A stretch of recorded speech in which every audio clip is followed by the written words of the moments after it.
भाई और बहनों, मातृशक्ति को नमन। आनंद की बारिश हो रही है, सत्संग प्राप्त हो रहा है, क्योंकि सुख भीतर है। उस सुख को निकालने वाले, उस सुख की अनुभूति कराने वाले और सुख के स्रोत, सुख के दरिया, सुख के झरना, सुख के तालाब को निकालने वाले स्वामी जी हमारे बीच में है। क्योंकि मंत्र प्रदाता नहीं होता है तो मंत्र कारगर नहीं होता है।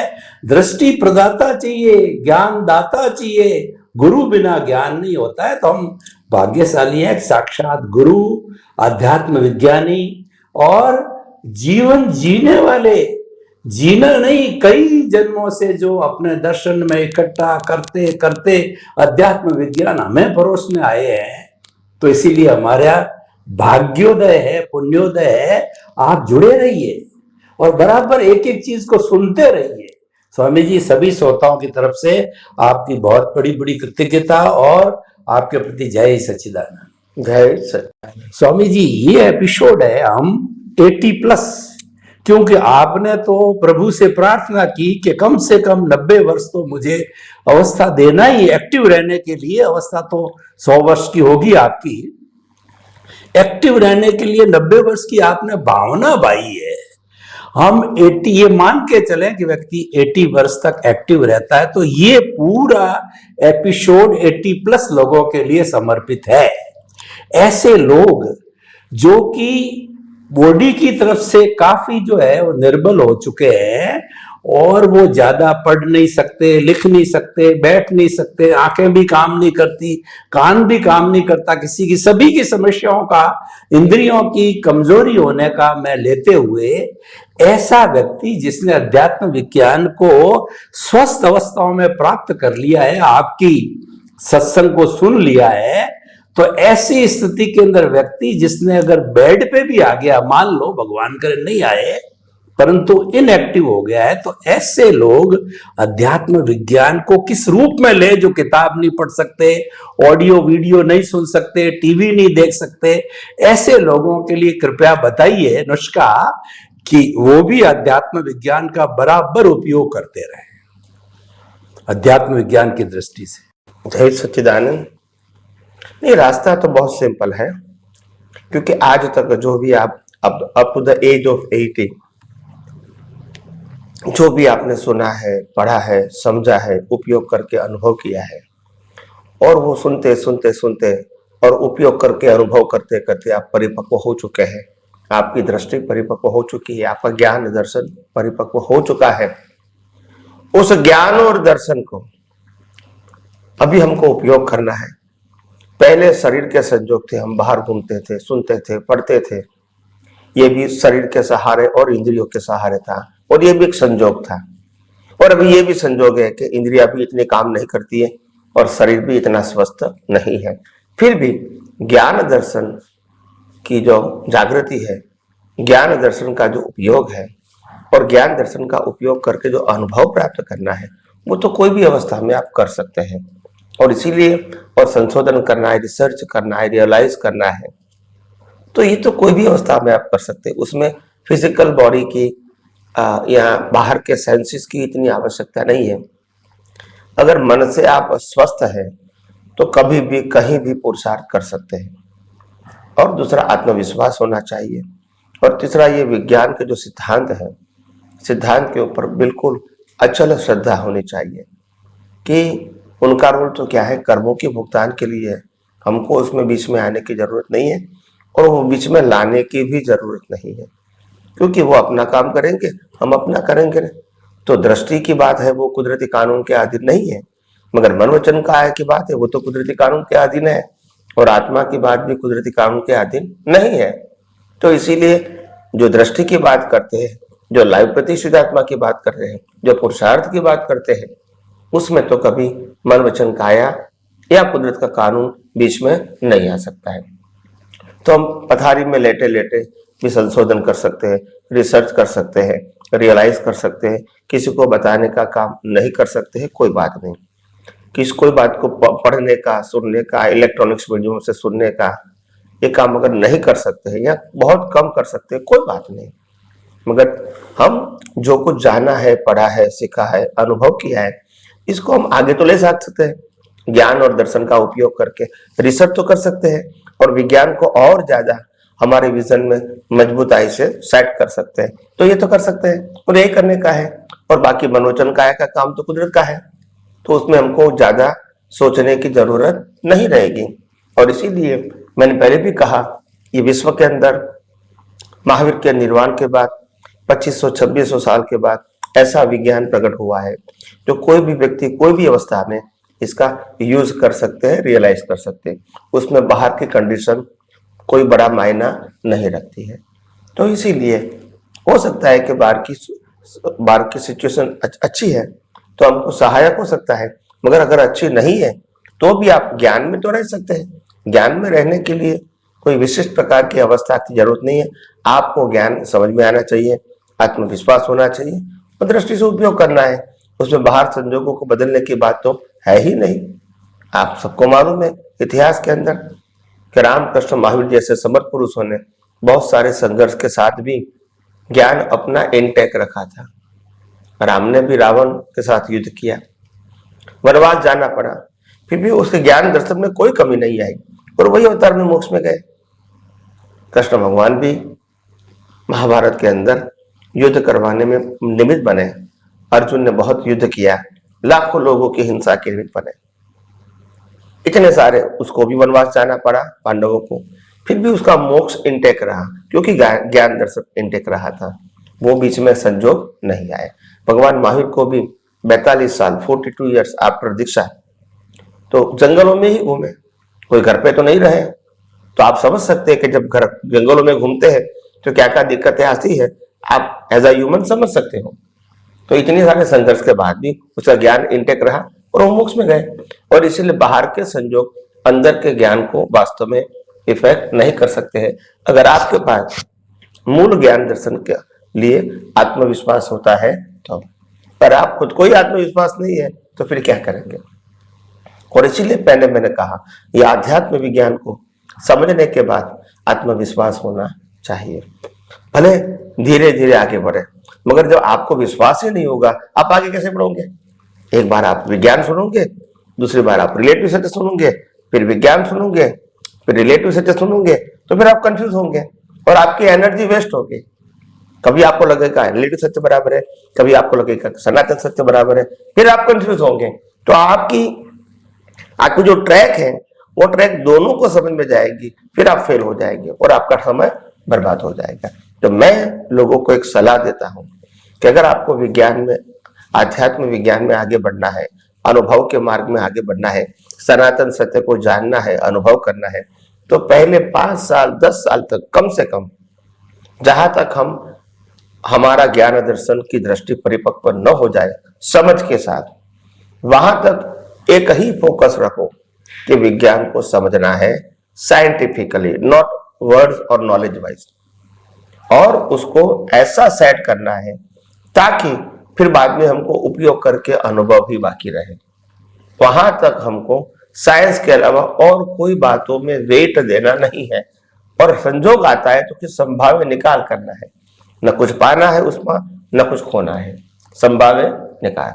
अगर कोई कथा में गए, प्रवचन में गए, उपदेश में गए या और कोई सत्संग सुनने का संजोग आया, कोई बात नहीं, सुनना, मगर क्या कहोगे, ये मैं सत्संग सुन रहा हूं, वो फाइलों का संभाव से निपटारा कर रहा हूं, अभी मैं यहां से कुछ पाना नहीं चाहता हूं और कुछ खोना नहीं चाहता हूं। और इसीलिए जो कुछ भी कह रहे हैं वो बात सही है, अच्छी है, मगर मेरे काम की नहीं है, इसलिए मैं उसमें इन्वॉल्व नहीं होता हूं। ऐसा विजन होना चाहिए ताकि संभाव्य निकाल होवे और किसी को गलत भी नहीं लगे। झूठा या गलत कहने का तो सवाल है ही नहीं। अलग अलग लेवल के अलग अलग व्यक्तियों को अलग अलग प्रकार का सत्संग काम में आता ही है, इसीलिए गलत कहना वो तो हमारा अधिकार नहीं है।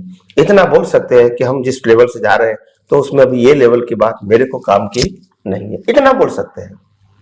गलत नहीं बोल सकते कि ये गलत है। अगर हम पीएचडी पढ़ते हैं तो 10वां स्टैंडर्ड 5वां स्टैंडर्ड गलत नहीं बोल सकते हैं, क्योंकि वहां से ही पास होकर हम आगे आए। तो इसीलिए कोई भी लेवल गलत नहीं हो सकता है, मगर हमारे काम का नहीं है, इतना तो बोल सकते हैं ना, क्योंकि हम उससे बहुत आगे जा चुके हैं। तो इतना ही है, बाकी तो कोई तकलीफ है नहीं। और इसीलिए मैंने कहा आध्यात्म विज्ञान में कोई प्रॉब्लम तो होता ही नहीं है। आध्यात्म विज्ञान इतना ओपन है कि कोई भी प्रश्न में, कोई भी संजोग में किसी प्रकार का एडजस्टमेंट लेना है तो आध्यात्म विज्ञान में कोई कमी नहीं है, क्योंकि बाहर की बातों को वो कुदरती रचना मानते हैं। तो अगर एडजस्टमेंट इस प्रकार से लेना है या इस प्रकार से लेना है तो वो तो कुदरती रचना ही समझेंगे, और इसलिए बाहर की परिस्थितियां उसके मूल ज्ञान दर्शन में बाधा नहीं डाल सकती। तो इसलिए आइए हम यही विज्ञान को आगे जाके और कुछ डीप में जानने की, समझने की कोशिश करें। स्वामी जी आपका बहुत बहुत धन्यवाद। आपने उपदेश दिया कि ट्रैक एक रखो। एक ट्रैक पे ट्रेन चलती है तो हजारों किलोमीटर चली जाती है, उसी ट्रैक पर दो गाड़ियां आ जाती है तो भिड़ जाती है, एक्सीडेंट हो जाता है। लेकिन इसका अर्थ ही हुआ कि एट ए टाइम रिलेटिव सत्य और रियल सत्य, आप सनातन सत्य को दोनों को साथ साथ लोगे तो ये चलने वाली बात नहीं है। उससे तो उल्टी नेगेटिविटी, कंफ्यूजन बढ़ेगा। इसीलिए हमारे को जो 80+ वालों को ये समर्पित है तो उनको एक सिंगल ट्रैक पर कि मन वचन काया से मुक्त, ऐसा मैं शुद्ध आत्मा हूं और मन वचन काया तथा उससे जुड़ी हुई हर अवस्था मात्र को कुदरती रचना देखना है, ये ट्रैक को संभाले रखना है। ये स्वामी जी का उपदेश है। स्वामी जी 80+ वाले किसी भी परिस्थिति में सोते सोते भी अपने ज्ञान दर्शन को मजबूत कर सकते हैं। तो ज्ञान दर्शन को मजबूत करने का अर्थ ही हुआ कि हमने सही समझ लिया पहले की उम्र में। और समझने के बाद के अंदर फिर हमारे अब सोते सोते किसी जो परिवार वाले ने पानी नहीं पिलाया, खाना नहीं खिलाया, कुछ गलत सलत बोल दिया, उसको हमने उस संभाव में रहे, संभाव से निकाल नहीं किया, संभाव में रहे। तो ऐसे संजोग आते हैं और हम संभाव में रहते हैं जब परिपक्व होता है, या ऐसे संजोग नहीं आए अपने आप परिपक्व होता है। मैं क्या प्रश्न करना चाहता हूं कि ज्ञान दर्शन मैच्योर अपने आप होता है या संजोगों के समय जो है हम स्थिर रहते हैं, उसको कुदरती रचना देखते हैं जब वो मैच्योर होता है। दोनों में फर्क है। तो ये मैच्योरिटी कैसे आती ये जानना चाहता हूं। तो अपनी दृष्टि से जब अज्ञान का उपयोग करते रहोगे तो अज्ञान ही परिपक्व होगा, और अगर अपनी दृष्टि से विज्ञान का उपयोग करते रहेंगे तो विज्ञान परिपक्व होगा। उपयोग ही लक्षण है, उपयोग ही पुरुषार्थ है, और उपयोग ही जीवन है। क्रिया जीवन नहीं है। क्रिया मैकेनिकल होती है, मशीन से होती है, उसको क्रिया बोलते हैं। ज्ञान मशीन से नहीं होता है। तो उपयोग वो लक्षण है। आत्मा की हाजिरी का मूल लक्षण है उपयोग। आत्मा नहीं है तो उपयोग कैसे होगा? आत्मा है, ज्ञान है, तो फिर हम इसका उपयोग कर सकते हैं संसार के लिए या तो मुक्ति के लिए। तो उपयोग शब्द है, वो उपयोग शब्द का मतलब होता है दृष्टि से उपयोग। उपयोग कोई फिजिकल क्रिया नहीं है, वो ज्ञान दर्शन की क्रिया को आध्यात्म में उपयोग बोला जाता है। To use through your vision, तो ये उपयोग शब्द है। उपयोग शब्द में आपको रिलेटिव सत्य में उपयोग करना है या सनातन सत्य में, दोनों साइड है। आपके पास ज्ञान का विजन है, वो रिलेटिव सत्य में उपयोग करना है या सनातन सत्य में। और ज्ञान का मतलब होता है अवेयरनेस। वो अवेयरनेस को आपको डाइवर्ट इन अ रिलेटिव ट्रूथ और यूनिवर्सल ट्रूथ, बस। तो जहां आप डाइवर्ट करोगे वो अपने आप अपना स्टेटस बताएगा, स्वभाव बताएगा, अनुभव बताएगा और आत्मविश्वास बनाएगा उस फील्ड के अंदर। अगर आप संसार में यूज करोगे तो संसार के विविधता बताएंगे, उसमें से बाहर निकलने का, डेवलप होने का वो बताएंगे, उसमें कॉन्फिडेंस लाएंगे आपको। और अगर आध्यात्म मार्ग में आप इसका ज्ञान दर्शन का उपयोग करोगे तो उसमें आपको हेल्प करेगा। तो आपके ऊपर डिपेंड है आप क्या चाहते हैं। आप संसार में आगे बढ़ना चाहते हैं या मुक्ति के मार्ग में आगे बढ़ना चाहते हैं। मुक्ति के मार्ग में आगे बढ़ना और संसार के मार्ग में आगे बढ़ना, उसमें क्या फंडामेंटल डिफरेंस है? मुक्ति के मार्ग में आगे बढ़ना है और संसार में आगे बढ़ना है, तो सबसे बड़ी बात है, संसार में आगे बढ़ना है तो कुछ अचीव करना है, वो गोल होता है, कुछ प्राप्त करना है, व्यक्ति के रूप में, वस्तु के रूप में या अवस्थाओं के रूप में कुछ प्राप्त करना है, ज्ञान के रूप में, सिद्धि के रूप में कुछ प्राप्त करना है, या तो फिजिकल फॉर्म में कुछ बनना है, पुण्य पाप के रूप में भी प्राप्त करना। हाँ, और कुछ बनना है। तो ये सब रिलेटिव सत्य का गोल हो गया। अगर हमको सनातन सत्य की बात करती है तो यह कुछ पाना नहीं है, कुछ खोना नहीं है, और न कोई रिलेटिव स्टेटस को प्राप्त करना है। यहां जो है उसको ही अनुभव करना है। आत्मा भी है, इसका अनुभव करना है, आत्मा की अनंत शक्ति है, उसका भी अनुभव करना है, और आत्मा अविनाशी है, उसका भी क्या करना है, अनुभव करना है। तो यहां कुछ पाना नहीं है, कुछ खोना नहीं है, यहाँ पाना भी है और खोना भी है, क्योंकि प्राप्त भी होगा और चला भी जाएगा रिलेटिव सत्य में। यहाँ सनातन सत्य में ऐसा नहीं है, पाना खोना सब्जेक्ट नहीं है, स्टेटस सब्जेक्ट नहीं है, आप समझे ना।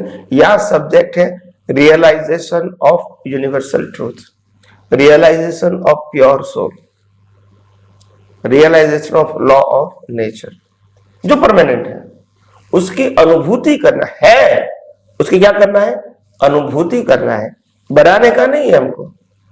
यहां पाने का है, खोने का है, तो दोनों का जो सत्य है वो अलग अलग फील्ड में काम करता है। तो इसीलिए मैंने कहा कि आध्यात्म विज्ञान अगर समझ में आ गया तो सहज, सरल और सुगम है, डिफिकल्ट नहीं है, समझ में आना चाहिए क्यों इसकी वैल्यू है और क्यों इसकी वैल्यू नहीं है। यह त्याग की बात नहीं है कि आप त्याग कर दो, ऐसी बात नहीं है, यह गलत है, ऐसा भी बोलने की जरूरत नहीं है। हमको उसकी वैल्यू नहीं है क्योंकि वो हमारा मार्ग नहीं है, हमको उसकी वैल्यू है क्योंकि वो हम रियलाइज करना चाहते हैं, खत्म होगी बात। मगर जो बात रियलाइज नहीं करना चाहते वो तो ऑटोमेट रहेगी, उसमें हेट करने की जरूरत नहीं है और लव करने की जरूरत नहीं, वहां हम ऑब्जर्वर ही रहेंगे। और अटेंशन उपयोग कहां देंगे, यूनिवर्सल ट्रूथ में, सनातन सत्य में, आत्मा के अंदर, तो वहां हमारा फोकस रहेगा। और ये फोकस ज्यादा से ज्यादा तब बढ़ेगा जब हम रिलेटिव सत्य का अज्ञान अपनी दृष्टि में से ज्यादा मिटाओगे, रिलेटिव सत्य भी रखोगे और सनातन सत्य का भी अनुभव करोगे, दोनों पॉसिबल नहीं है। आप फिर कंफ्यूज हो जाओगे कि हम कौन से रास्ते पर जा रहे हैं। तो इसीलिए आइए हम सब ये विज्ञान को यथार्थ फॉर्म में समझने की कोशिश करें, अपनी दृष्टि को परफेक्ट बनाएं, पावरफुल बनाएं और मुक्ति के मार्ग में आत्मविश्वास के साथ आगे बढ़े। यही मेरी आप सबको शुभकामनाएं। स्वामी जी, उद्बोधन के लिए बहुत बहुत धन्यवाद। अभी आपने जो बताया तो हमारे मुमुक्षु, जिज्ञासु और महात्मा गण 80+ वालों, आपको जो है हम सभी को बहुत अच्छी दृष्टि मिली उपयोग लक्षणों जीव, यानी आपका जो ज्ञान दर्शन है उसका उपयोग आप सनातन सत्य में करते हैं या आप जो है रिलेटिव सत्य में करते हैं, उससे हमारा ज्ञान दर्शन परिपक्व होगा और मुक्ति के मार्ग में हमारी उन्नति होगी। इसीलिए हम जो कुछ भी हमारा चिंतन चल रहा है, विचार चल रहा है, उसको विचार को हम जो है वो आत्मा की तरफ ले जावे और उसको हम सनातन सत्य की तरफ ले जावे, लॉ ऑफ द नेचर की तरफ ले जावे, उस उपयोग में डालें। और अगर उसका उपयोग हमने रिवर्स डायरेक्शन में रिलेटिव सत्य संसार की तरफ पाना खोना, चाहे पुण्य का पाना हो चाहे कुछ भी पाना हो, पाना खोना में अगर आ गए तो फिर रिलेटिव शक्ति में आ गए, दो बातें नहीं चल सकती है। बहुत अच्छा आपने बताया मुक्ति का मार्ग कि हमारा ज्ञान दर्शन मैच्योर पुष्ट होता रहे, ये हमारी सबसे बड़ी उपलब्धि इस जीवन की, और वह होगा उपयोग लक्षणों जीव जे एगे जाने ते सब्बे जाने। एक आत्मा को जानते रहोगे, सब चीज के अंदर में रहेगी तो सब कुछ ठीक हो जाएगा। समय की समाप्ति को देखते हुए स्वामी जी आपके प्रति बहुत कृतज्ञता, समस्त 80+ के हमारे जिज्ञासु मुमुक्षु ज्ञान प्राप्त किए महात्मा गण की तरफ से आपका अभिवादन, आपका नमन, आपका सत्कार। जय सच्चिदानंद स्वामी।